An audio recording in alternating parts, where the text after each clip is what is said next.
সংগ্রাম, স্বপ্ন আর সাহসের অন্য নাম রানু দাস।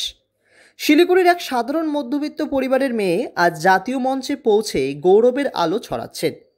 বাবার অসুস্থতা, সংসারের টানাটানি, সমাজের বাধা সব কিছুকে হারিয়ে তিনি প্রমাণ করেছেন শিল্পই জীবনের শক্তি। ছোটবেলা থেকেই স্বপ্ন ছিল একজন প্রতিষ্ঠিত নৃত্যশিল্পী হবার, কিন্তু পথ ছিল একেবারেই সহজ নয়। রানুর বাবা দীর্ঘদিন ধরে কিডনির সমস্যায় ভুগছেন। সংসারের ভার সামলাতে রানুকে কাজ করতে হয়েছে প্রাথমিক স্কুলে। সকালবেলায় ক্লাস, বিকেলে নাচের অনুশীলন আর রাতে অনুষ্ঠান। এই কঠিন রুটিনই ছিল তার জীবনের অংশ।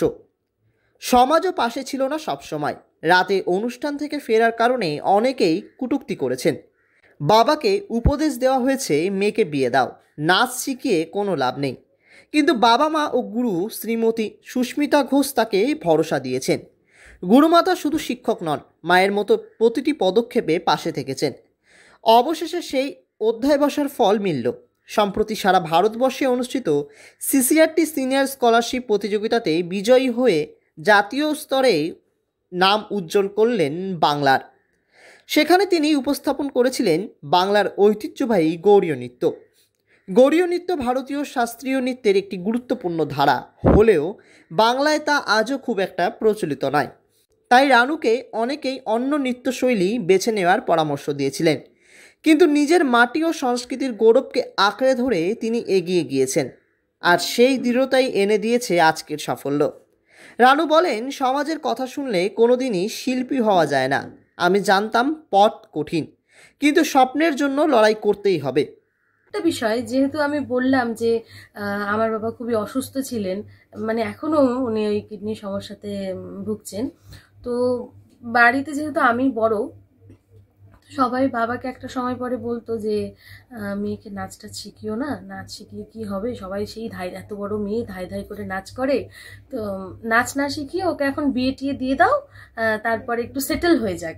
কিন্তু স্যার, আমার বাবা মা একদমই না। না, আমার বাবার কথা হলে আমি মরে যাব।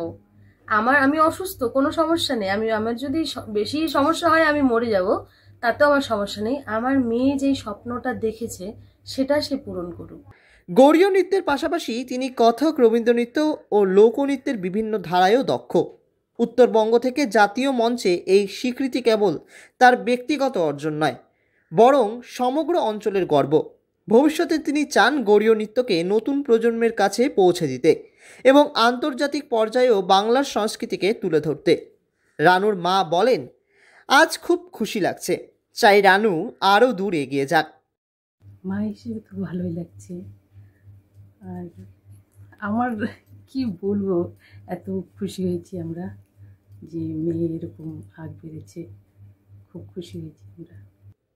রানুর এই যাত্রা প্রমাণ করে দিয়েছে, অভাব, অসুস্থতা কিংবা সমাজের বাধা কোনোদিনই স্বপ্নকে হারাতে পারে না। যদি সাহস থাকে, তবে নাচের মঞ্চ থেকেই লেখা যায় জীবনের সবচেয়ে সুন্দর কবিতা। শিলিগুড়ি থেকে ঋত্বিক ভট্টাচার্যের রিপোর্ট, লোকাল 18 বাংলা।